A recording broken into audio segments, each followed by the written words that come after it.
I want to say that during the burial of Raila, the KK brigade, having given him a state burial means it is us Kenyans burying Raila. Or they were not utilizing their personal space. They were using our public space, and therefore it comes as a great shame to the government, to the KK brigade, that they would fail to properly recognize the opposition during the burial proceedings. I was the immediate former running mate in the 2022 elections. There is no way they could have time for everybody else, but not a minute for us. And if really it was a question of time, why not properly recognize us and say we are there? Although because of time, we will not have space to talk. It was obvious that the KK regime was trying to milk dry the occasion, ostensibly to inherit the Raila vote base. I do not think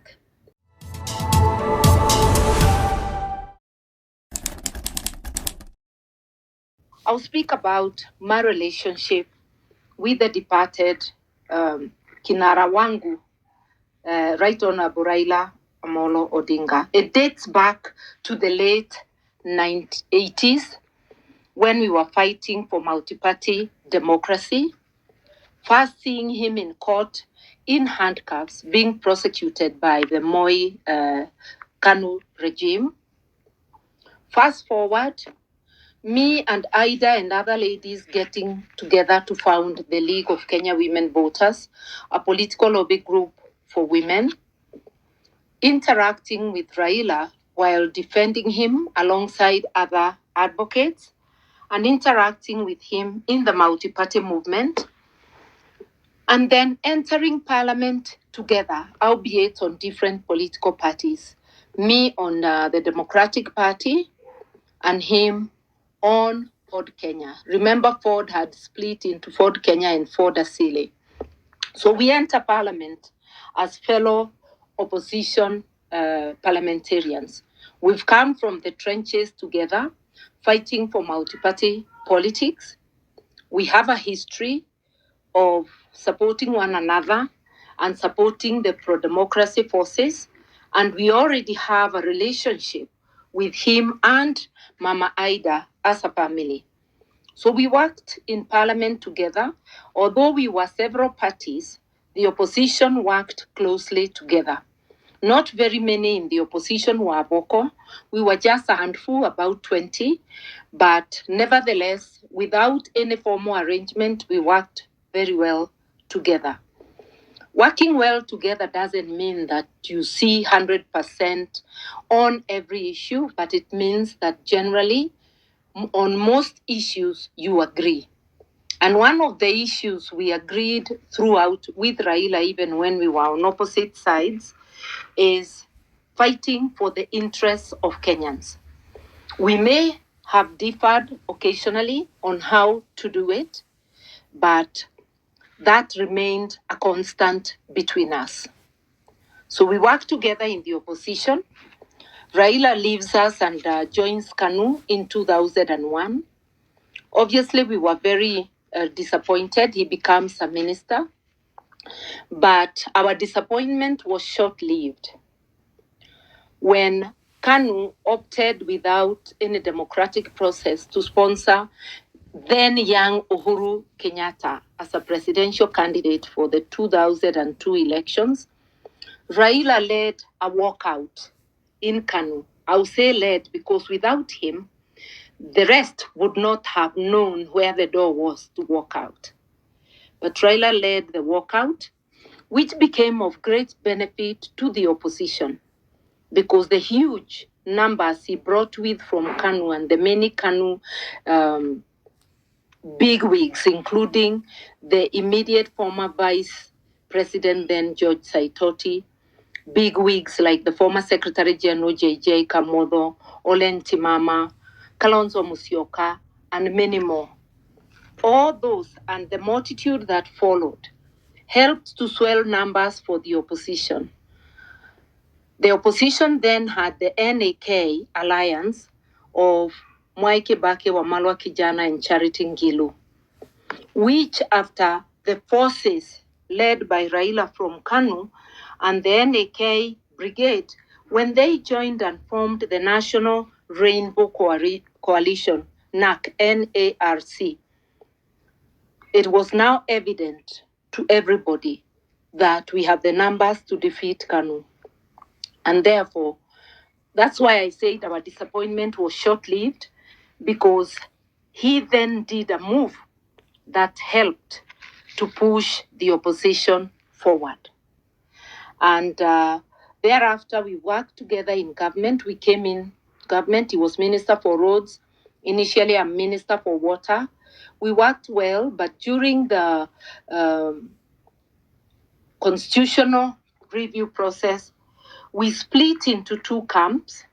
Those who were for a parliamentary system.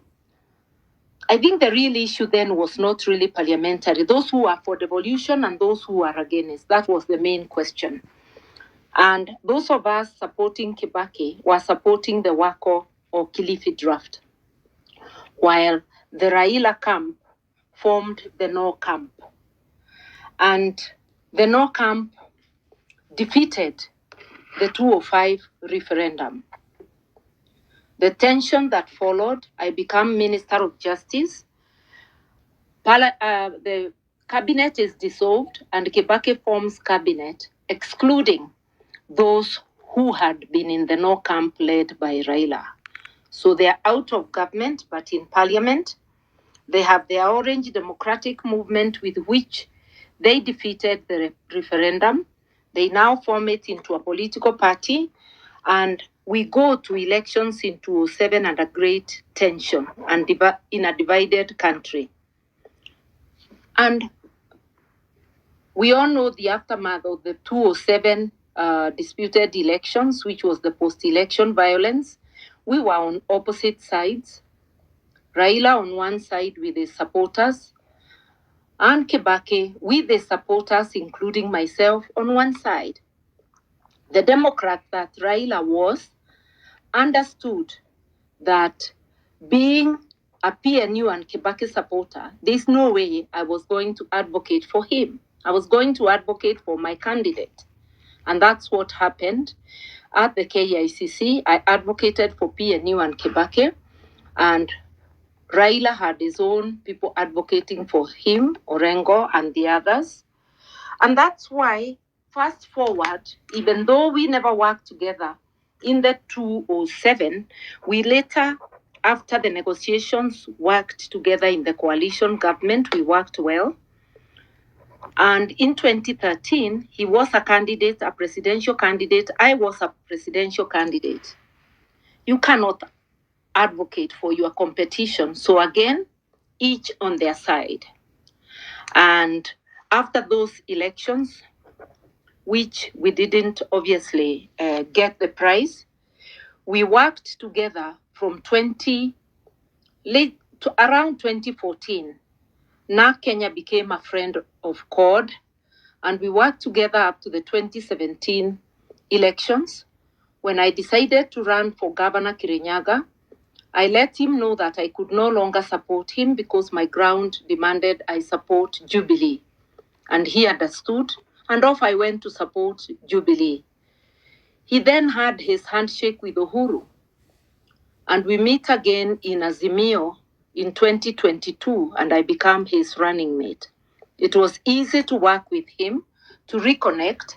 Like I said, one thread ran through even when we were on opposite sides. Our interests and commitment to fight for the interests of Kenyans, even when sometimes we believed in different ways of doing so.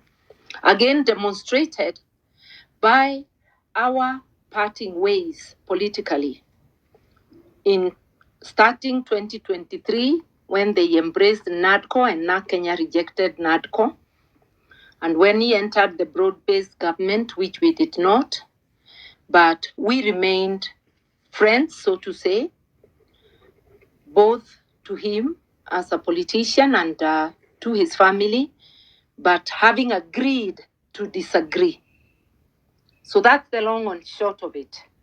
Working together, but at times having differences of how to get to the promised land, and agreeing to disagree as Democrats do. I think I should stop there. And then of the bills passed, I want to say that during the burial of Raila, the KK Brigade, having given him a state burial, which every Kenyan appreciated. A state burial means it is us Kenyans burying Raila. Although it was done by the government of the day, they didn't do it for themselves. They were not utilizing their personal space. They were using our public space, and therefore it comes as a great shame to the government, to the KK Brigade, that they would fail to properly recognize the opposition during the burial proceedings. I don't have to overemphasize. I was the immediate former running mate in the 2022 elections. There is no way they could have time for everybody else, but not a minute for us. And if really it was a question of time, why not properly recognize us and say we are there? Although because of time, we will not have space to talk. It was obvious that the KK regime was trying to milk dry the occasion, ostensibly to inherit the Raila vote base. I do not think that anybody alive today can replicate Right Honorable Raila Amolo Odinga. He was one of a kind. And yes, there will be a scramble for his voter base, and time will tell who will benefit. But one befitting tribute would have to act in a democratic manner and not to sign draconian bills on the very morning that he died and yet pay tribute to him as a Democrat. The best tribute is in actions, uphold his democratic ideals, and stop passing oppressive bills. Cybercrime is targeting free speech.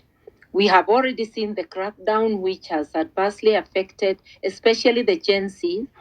Now the government wants to be able to decide what is permissible on the cyberspace and what is not permissible, and also to overtax that space so that people are no longer able to utilize that space.